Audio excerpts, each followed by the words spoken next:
What is up, everybody? Trevor Jones here with another video for you. And today I'm going to talk with Matt Cavanagh. Is that right? Yeah. Matt Cavanagh, who is an agent. He's been licensed barely, not even 6 years. And this dude is crushing. He's got a team. His team is generating 7 figures by doing it his own way. You know, everybody tells you how you're supposed to build a team, but Matt did it his own way based on what he has studied about personal profiles, specifically the Enneagram. The Enneagram, which I heard Matt spoke at a Josh Smith conference that I went to a few years ago, and he talked about the Enneagram, and I found it fascinating. And I hit him up after, like, dude, what book do I read? I listened to this 20-hour book about it. It's fascinating stuff because everybody has a personality type that they can be categorized as. And when you understand that, you can actually read a person, and Matt's really great at it. I'm just kind of learning, and you can know how to best address them.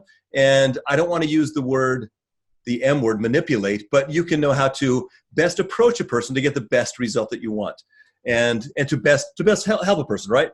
And absolutely, I kind of look at it like this. So you got people that speak different languages in the world, and like broken levels of language. And so if you choose to speak your own personality or your own language, maybe you can communicate with somebody, but it's broken. But if you choose to speak their language, like, you can't help it. Like, you know, they just want to do business with you a lot more. And I mean, yeah, you could manipulate people, but you're right. That's a great way to put it. You're speaking something that they understand, they can connect with, and allows you to connect with them on a deeper level, and which increases sales. You know, and you're helping everybody in the process. So we're going to talk about a couple things today. But first, I want you to just tell us your story a little bit, your background a little bit, and then I want you to tell us about the Enneagram. Okay.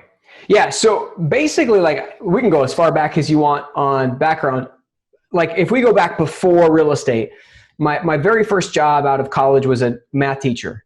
Like, I had a huge love for people and just connecting. But I also had this, love for numbers and whatnot. So my part-time job going through college was in the ministry.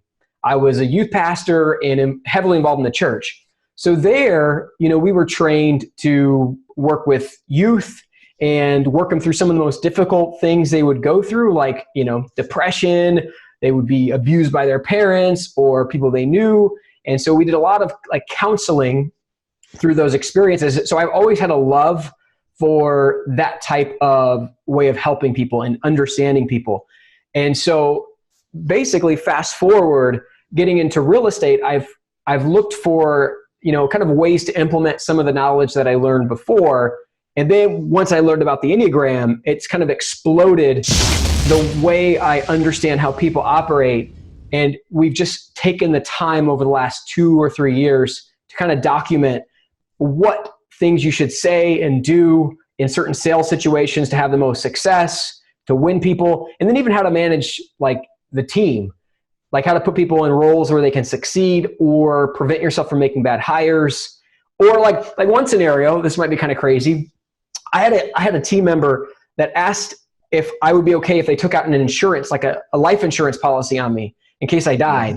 And I'm like, thinking, like, what? I'm like, well, like, you can't be invited to our team potlucks anymore because you're going to kill me. Like, I'm just thinking this, like, in my mind, right? Like, this is the craziest thing ever. But, like, things like the Enneagram have helped me kind of understand maybe where this person was coming from before assuming they're a serial killer, So all sorts of crazy things, from reading team members to who to hire, all the way on out to, like, what sort of business is best for me as the personality that I am. And so you've built your team based on understanding these personality profiles. And Yes. Yeah. Well, the early rounds, I didn't have the same level of knowledge. So it was a little bit more like standard advice. You become an agent, you become successful, then you hire all these agents and they're going to make you money, which I think most people who have tried to build a team know how hard that is. Right. Then I discovered the Enneagram at a conference with our marketing guy, Royce. And then things really started to click and going, oh, this is why this hire didn't work out or didn't make sense. And we've just kind of used it as a part of our process ever since. And how helpful is it in, say, a listing presentation when there's somebody you've never met in your life? I because of the amount I've invested, I think it's, like, the most helpful thing ever. Like, there's a Kenny Rogers song about, like, the gambler, where he talks about you got to know when to hold them, you got to know when to fold them. Yeah. Like, one of the things that I've taken away from this is when and how to apply pressure. Mm. So when you listen to different schools of thought about salesmen, some people will say, you just got to stay with it. Never let them get out of your sight. Keep pushing till you close. Always be closing. Right. And then you can see that strategy doesn't always work. Like people snap and break. And I feel like we're getting a lot more clarity as to what personality types need you to pressure them into a decision and what personality types need you to just let them have time to process and make a decision. And so in a listening presentation, how long does it take you, if you've never met this person before, you've had somebody set up an appointment for you, how long does it take you to identify a person's personality type now that you've really experienced this? If we're having open dialogue, 3 to 5 minutes at the most, usually a handful of questions. Really? Yeah. And do we have time to just hit each of the 9 personality types briefly? Yeah, absolutely. So basically, this is fascinating stuff to me. Like I love this stuff. And once I figured out who I am and who my wife is, like, oh, everything goes, oh, it kind of changes everything. Okay, yeah. So let's dive into it. So just to give some context, the 9 personality types describe 9 ways that humans generally focus their attention. So there's a main desire that each person has for life, whether it be things being done right or whether it be just achieving success as a whole or having peace or things being creative. And so to the degree that we focus on that thing defines our personality. And so it's not that there really are 9 things, but generally speaking, it seems to organize itself that way. So for example, the 1s are the perfectionists, and they want things to be done right and orderly. So typically when you see a female 1, especially one that's, maybe has kids, their houses are usually spotless. Things are usually in order, and they have like a sensitive spot to them. So they're typically highly sensitive to criticism, as an example. But you don't want to criticize them most of the time because usually their lives are in complete order. The 2s, which my wife is, and I believe your wife Leela is as well. They're the helpful servants, and so they're usually very good with people, always focusing on service. And like every number, there's tremendous strengths, and there can be some crazy downsides depending on how people deal with their focus.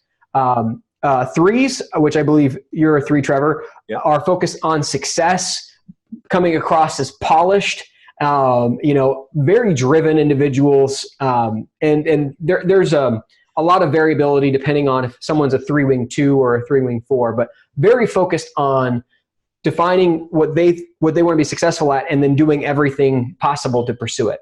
And we like attention. What's that? And we like attention. That's it. Oh yeah, absolutely. Which goes well for video. Right. Yes, which is awesome. 4s are typically the creative. They like to express themselves. They find their own value in being unique and expressing themselves as such. So they're the type that things being done in a process or exactly the same way it can be rather offensive to them.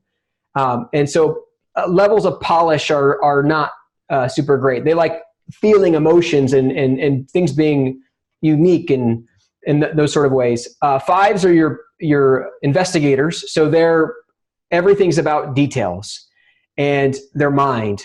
And they're typically not people oriented or emotional oriented. So they're typically scientists and engineers, and they're okay in their front of their computers in their hermit caves. And I think of guys as you go through these, and you're actually better than the book. You explain it more clearly, because in the book I read, the book, it's like 50 pages to describe one thing. It's like there's so much information, I don't even know what you just said, but you're great at this. But it's fun as you go through these, people come into mind. It's like, oh, that's my brother, that's my nephew. That it's kind of fun. But keep going. Oh, cool, yeah. So my brother's a 5, and it's just it's been so helpful because before I had personality profiles, it was really this case of anybody who thought too far differently from me, I just labeled as crazy. Because I can't understand them. And now it's okay, it's still very different from how I think, but at least I can understand that this is how they come to their decisions. Yep. And I can see why they think I'm as crazy as I thought they were. Right. So 5s are about the details. So Bill Gates, Warren Buffett probably are 5 types. My marketing guy's a 5 type. Sixes are all about security. So they're worst case scenario planners. So they're the types that will build bomb shelters, in their basements if they have a basement. They're the type that would ask me for a life insurance policy in case I were to die. Because you're bringing so much value to their life.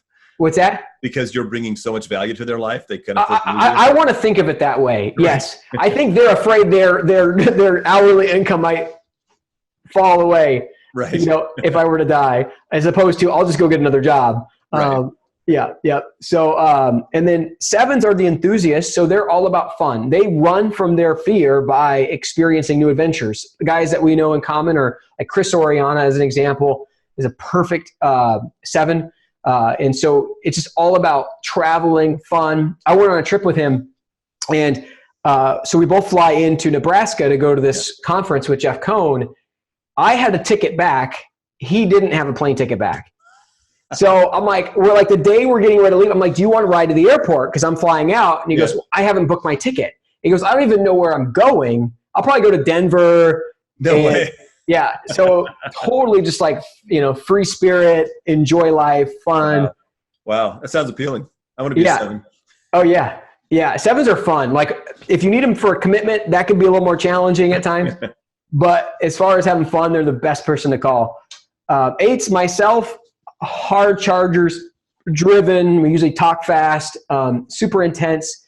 Very like threes are all about success, and eights they're all about progress. So we have like an antisocial element to us, even though we tend to be extroverted. So it's this really bizarre, like we want people, but we don't like being in the limelight.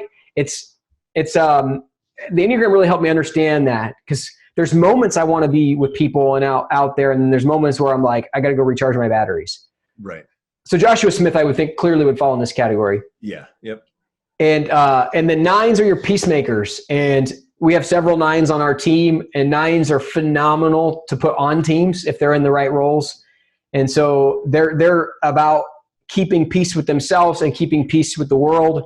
And so they're great at conflict resolution and, taking care of problems. And so once you understand all of those and learn how to read, and how do you learn to read a person? So one of the things I did was listen to Ian Cron's book, The Road Back to You. And in the first chapter, the name of the guy again? Ian Cron. Ian Cron. Okay. The Road I can send you a link so you can put it for your viewers. Okay. And there's 20 points at the beginning of every chapter. And so essentially, like, I would just listen to those, and then I would ask people that I thought were those numbers if it jived, and they're like, yes, it does. And then I would say, like, how do you interpret the meaning of this? And they would say, well, this is how I express that thing. And so after doing that for years, it was like, it just becomes fairly automatic. So this book has questions you would ask a person to try to determine what they are. Kind of like that's not. Yeah, I suppose. Yeah. I don't know that they're questions. It's more like 20 points to know if somebody's something. Okay, got it. Yeah, and then I've kind of crafted various questions. It's not like a completely linear progression. It's like I'll have some data that I'm picking up from what I see. Right. And then I'm taking that with some things. Yeah. Because like you walk in and you see a 5, right? 5s, because they're so data focused, they typically have no sense of fashion. Right. It's right. So like you talk about the nerd intelligent prototype, you're usually talking about 5s. Right. It's sometimes 1s, but not usually many other numbers. Right.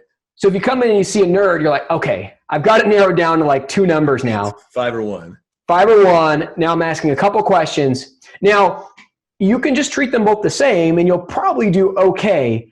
But the thing is they have different operating systems. Like, so example, the 1 is they make decisions from their gut. So they're very intuitive, whereas 5s make them through logic. So like when you're going to sell to somebody and they're both analytical in nature, the 5s will need more detail from you than the 1s will. Right. And at the end of the listing appointment, if you haven't gotten the 1 signature, you're almost surely never going to get it. The 5 on the other hand, is completely the opposite. So the 5, if you pressure a 5, you could be winning with the 5. They're like, oh, this guy's great. He's giving me the details. He's slow and methodical through the sales process. There's no pressure. I like this guy. I'm thinking about signing with him. If you put pressure on the sign, you're going to lose him. Like guaranteed. Like I will walk out of listing presentations knowing I've got them like on my side with 5s and say, hey, I know you're going to need some time to think about this. This is a big decision. Why don't we circle back in like 30 minutes? And, if you're still feeling great about 30 this. 30 minutes. I love that. 30 minutes. Yes. Not next week, but 30 minutes. No, 30 minutes from now. Because it usually takes them 5 minutes to 30 minutes. Okay. But they have to process. And because 5s are also fear-based, it just takes time to work through the details. My whole life growing up, I was an 8. My brother was a 5. And so my brother usually came to the right decisions. It just took him longer. Right. And so it was just one of those things where I don't process as fast as you do. So in a sales appointment, even though we've communicated clearly, it just takes them time to break it down and dissect it. Wow. So how has your closing ratio improved since learning to use the Enneagram? I would say, I don't know how to quantify it because I didn't track everything perfectly early in my career. I would say, I would imagine probably at least a 10%, 20% uptick. But for some people, if their rate was already lower, probably they could double or triple it, depending on where they were at. I had been trained in sales for 4 years before I got into real estate. So some of the stuff comes naturally through just mirroring. So you were already pretty good at closing. I think so. I was listing a high volume and a high percentage. Like I was winning listings even at the start of the real estate career against 5 or 6 agents in competition where they were charging more. So I already had a fair set of skills. Right. Where I feel like the biggest difference is like I could become lifelong friends with one of my clients, like even if they're the opposite personality of me. Wow. Because there's 2 things that work no matter what. Confidence and authenticity work no matter what personality type you are or who you're selling to. So if you do those well, you should be good no matter what.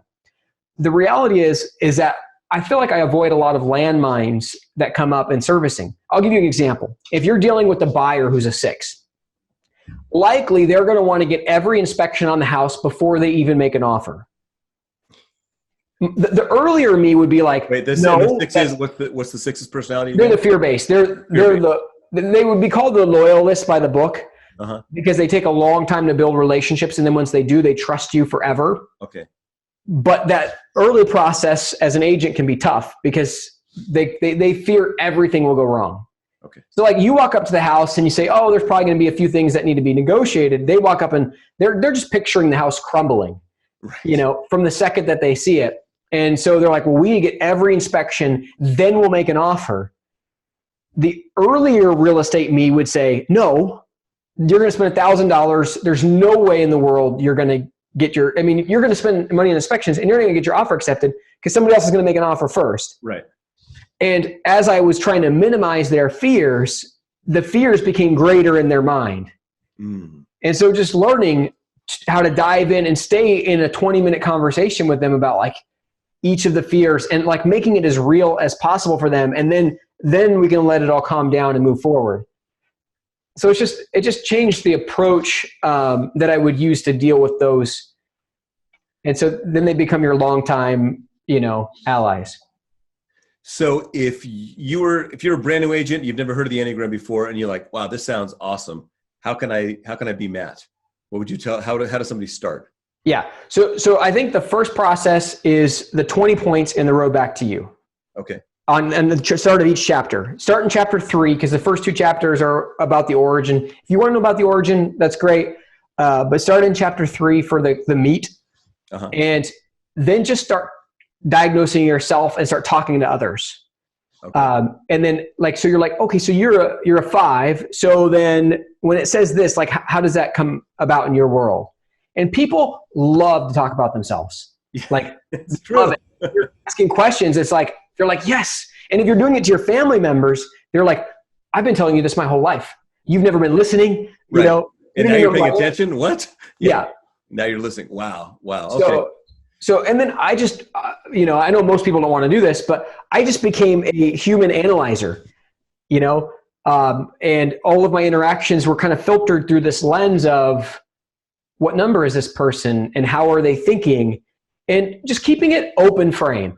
Like, not like they're a 5, so now they can't be somebody unique. It's just they're a 5 or they're a 3, so they're going to have general tendencies to want to do certain things, and they're going to have general desires from me to reciprocate to them in some sort of way. So it gives you a basic understanding. It lets you get into somebody's head and heart a little bit, like fairly instantly. Really quickly. Without having to know them for 5 years. Yeah, exactly. And then maybe probably even giving you more empathy and compassion for them because you understand where they're coming from. That's how they are. That's their personality type. Are you born a personality type or do you shift?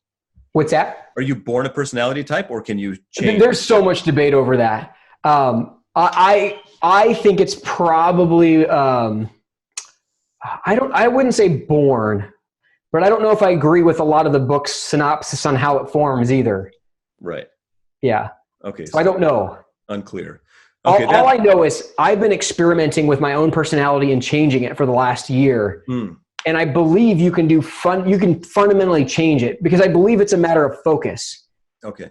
I believe over the 20 or 30 years or however long most of us have been here, we tend to think in certain patterns.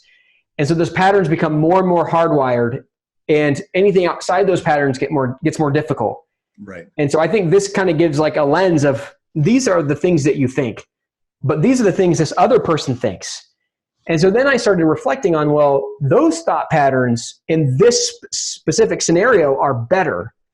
So I want to unravel myself a little bit and pick these up. Like my brother, he is like in great shape, great body. Like, you know, you could see his ab muscles. Me, on the other hand, like 9 months ago, I was like 50 pounds overweight. Wow. So I was like, all right. So I'm wondering how much of his personality was connected to the fact that he was slender. Right. So I started asking him questions like, well, how do you eat? And how do you think about eating?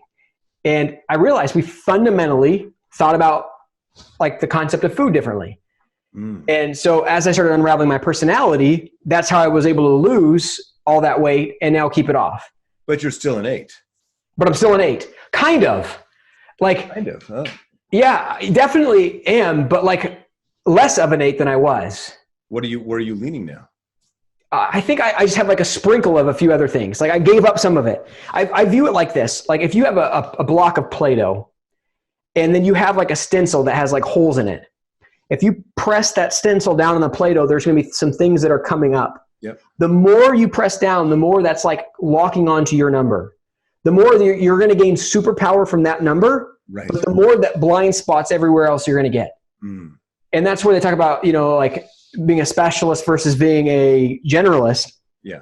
So that's why some people are like the nerds that are completely like brilliant. And then you have other people that are amazing with people, but they're not that smart. Like, right. Because there's areas of focus. Right. So you can focus on things or knowledge. You can focus on people. You can focus on like goals of success. And then you can start to like tailor back. Like I'm going to dial this back here in this setting because it doesn't serve me here. Right. Right. That's great. Now you said that your team, you do it a little bit differently than what they tell you to do. Yeah. Just tell me, let's just end with you explaining how your team works. Yes. And yeah. So I'll give you an example. What you would suggest that if other people implement it, or is this team structure is good for you, or if you would suggest other people kind of try what you're doing? Yeah. Perfect. So I would say 60 to 70% of real estate agents in the country are 3s. Okay. I'm not one of them. Yeah. So when we did the Enneagram talk at Joshua Smith, we had a sample size there of like 200, 250 agents or so. Yeah. We ran the numbers and they calculated the percentages. Almost 70% of the people there tested as a 3. Wow. It was staggering. It's not surprising to me, but it's a high number. Yeah. So real estate as a unlimited income potential, be your own boss, but it's kind of got a form of structure to it. It makes sense why it's appealing.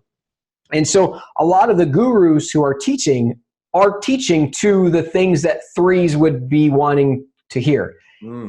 And one of the things that they teach is about this. 3s love client relationships usually. Not all, but most 3s do.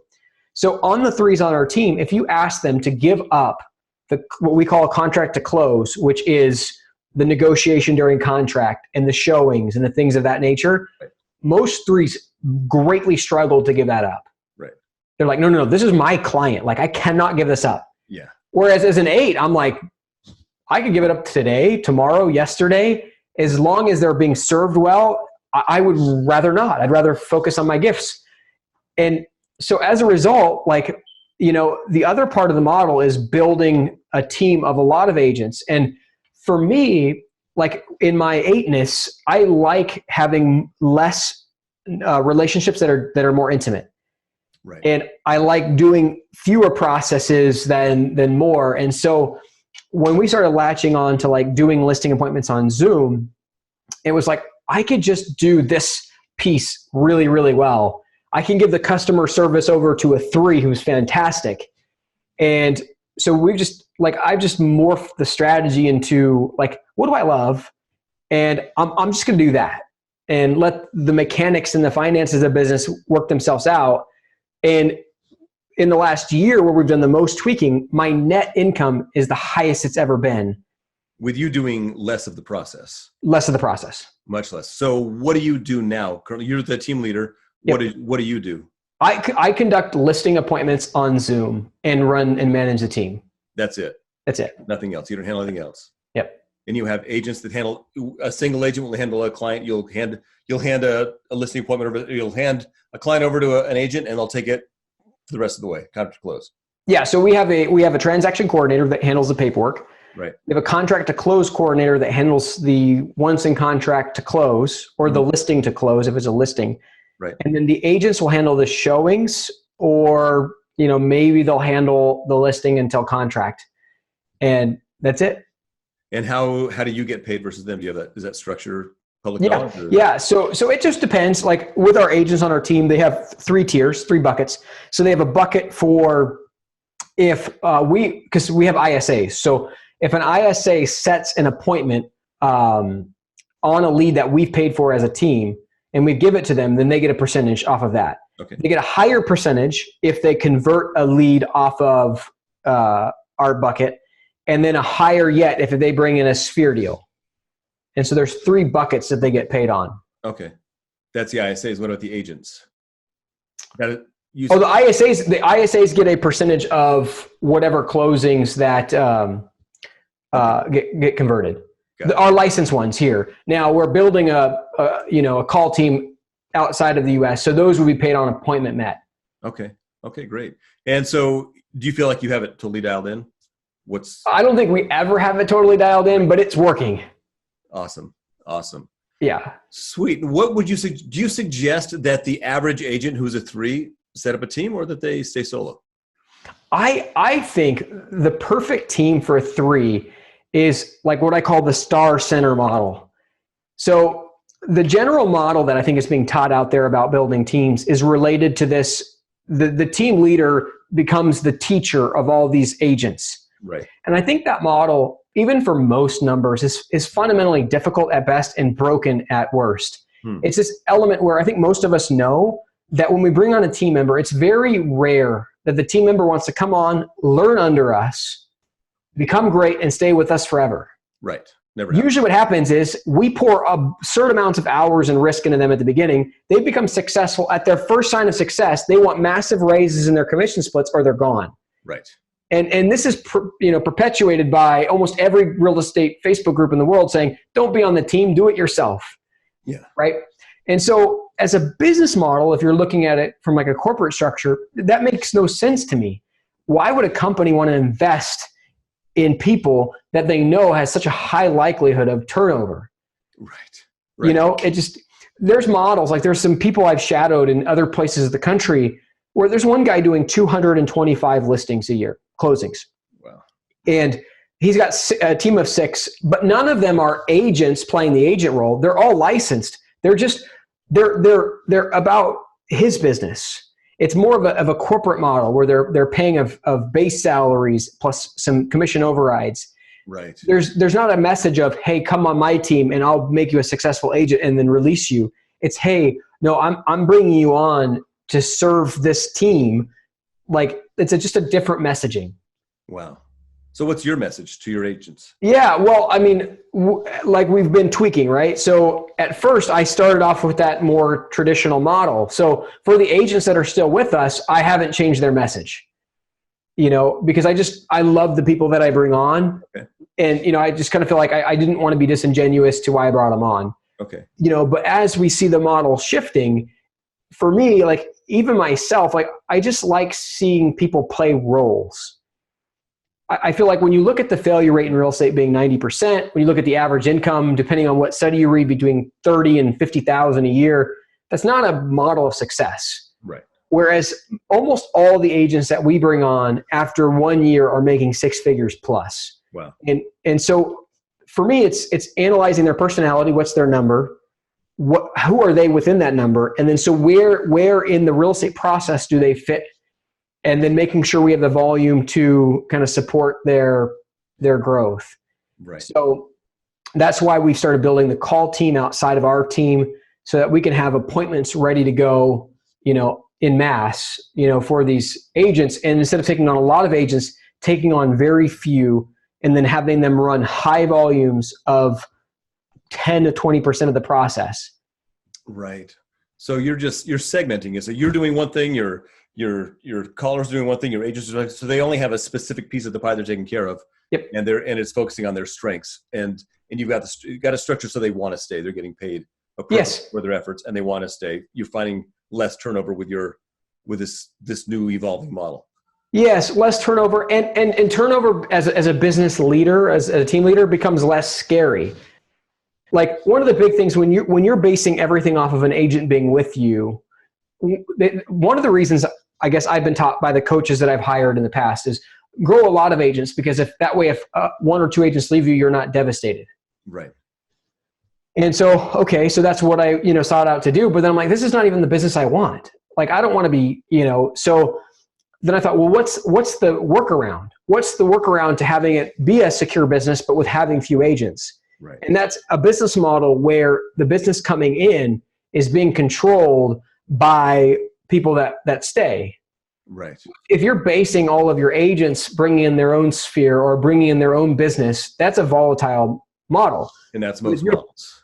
What's that? And that's most teams. Most, yeah. But if you have a business where you're as a team leader are bringing in the leads, and then you have a team that's converting those leads, it's not hard to bring in talent. If an agent comes to you and you say, I can provide you with 2 client appointments or 3 client appointments a week, every week that you're here, you don't have a hiring problem. Right. And so for me, like, even if we did, it's like, I'll just go on those appointments then. Right. Like I just give these appointments to the team because we still make profit on them and we get to benefit them on the team. But once you build a model where you've got leads and converted leads, whether you're a solo agent with assistants or whether you choose to have agents on the team, either way you win. You're good. Wow. So, and that brings us to our last point. And most of your leads come directly from ISAs calling?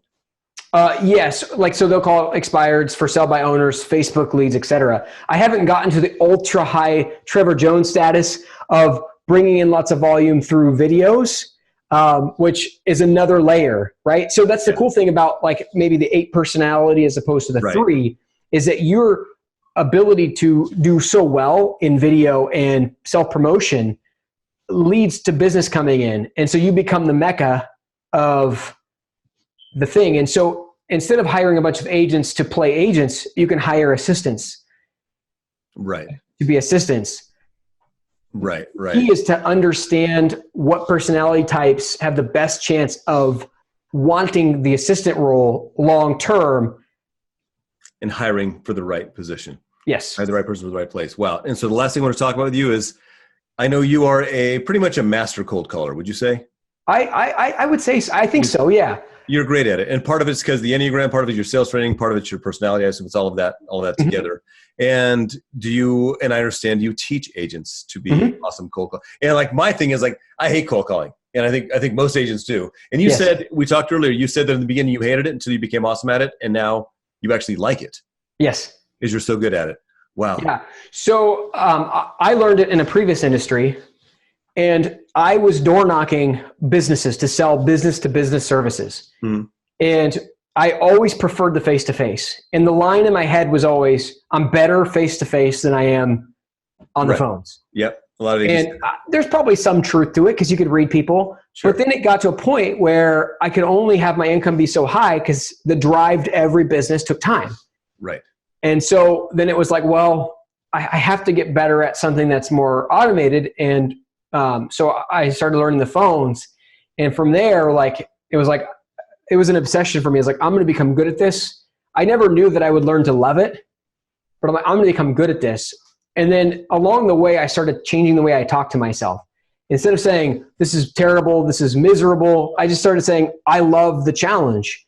And I love the learning I get when I get rejected. And then I would go back and write down or listen to the phone call and see where it went wrong. And over time, you start to realize there's only so many ways a call can go. And there's only so many emotions the other person can express. And then once you start learning how to work around them, it just becomes a little bit more chess-like. And so you're just reading them and you're just one step ahead of them. When they speak, you know what to say next. Yes. You learn. And it's a skill. It's not like, oh, I'm born with this gift to cold call. It's very much a learned skill. It's such a learned skill. It's crazy. We have trained so many people now to be good on the phones in different industries, like of every number, of every personality type. And I will say different numbers have different hurdles in, right. Like one of my hurdles was being consistent. Like, cause I just like doing different things. Other numbers. I think that's, isn't that everybody's hurdle, being consistent with cold Nope. calling? Really? Not my brother's. Really? My brother's incredibly consistent, but he's really it's very hard for him to push on the phones. Right. Got it. So he'll sit there and make phone calls knowing he would convert 3 times as much if he pushed, and he'll say, I'm just not going to push. I'll just make 3 times more calls. Got it. Because I don't mind sitting here all day, and which to me is insane. But right. And so, and you teach this, right? You have a course? Mm-hmm. You have tell us about the course real quick. Yeah. So we have a 3-day event that we do usually once a year on the east side of the US and one time on the west side. So our next one's in April, where we're going to have, Chris Igo and I will be hosting a 3-day event. And in that event, people make live calls, we make live calls, and then we set listing appointments there on Zoom. We actually conduct those appointments live for people to watch. No way. They're all recorded. Then we break them down in post. And so like last time we set an appointment, Chris Igo conducted it. He signed it on the spot. And then we literally, him and I sat there point by point. This is why he said this. This is why this worked. And then we got to let the people critique us too. It was really fun. Wow. And so it's just kind of that open forum where there's maybe 50% training and then 50% live practice. Wow. And so, we have people walking out of there with, real listing appointments, real listing sign. It's pretty fun. Wow. That's awesome. Now, how does somebody join you? Yeah, I could set up a link. So we have a Facebook group that we run 4 to 5 days a week, role play free training in. They can join. And then if they want to know more about the event, I can send you a link. They can go. Okay. Link will be like in the description below. And what's the Facebook group? Is that an open group or anyone can join? Or open group, anybody can join. So it's Bulletproof Sales. Okay. I'll send you the link to that as well. And then we just alternate training topics each week from buyers to sellers. We talk about personality there a fair bit. And then we dive into sometimes we'll do a listing presentation topic. And we've just been doing that for about 18 months. Just kind of cycling through those topics. Awesome. Thanks. Do you have any final words for everybody watching this right now? That's just blown away by your knowledge. Oh, thanks. I would say I cannot say enough for understanding personality, including yours. For me, the diving in these personality types allowed me to see my own thoughts, which I didn't realize how many limiting beliefs I had until I dove in. I've been told by a lot of people, well, Matt, your team grew so fast. You hit the 7-figure mark so fast. What do you have to be thinking about? But if I could do it over again and knocking out limiting beliefs, I believe I could have done it twice as fast and have 5 to 10 times of a higher potential. So I think go to work, be willing to study personality, be willing to study your own thought patterns. And, it can completely alter your trajectory. And the book you mentioned already was? Road Back to You by Ian Cron. I'll send a link to that. And then there's another book that you read, which is the big book. Yeah. That one's a little bit heavier, but that one's personality types. Yep. It was a great book. It was a little tough to get through at some points, but it was super interesting, super fascinating. Awesome. Thank you so much for being with us, Matt. Everybody else, check out his Facebook group. Be sure to join that, Bulletproof Sales. Yep. Bulletproof Sales. And you should probably go to his event, which is in Los Angeles this year. Yeah, in Orange. Recorded in 2020 in Los Angeles. Probably check that out. Thank you so much for being on, Matt. And we will talk to you all next week. I can't wait to see what you guys create.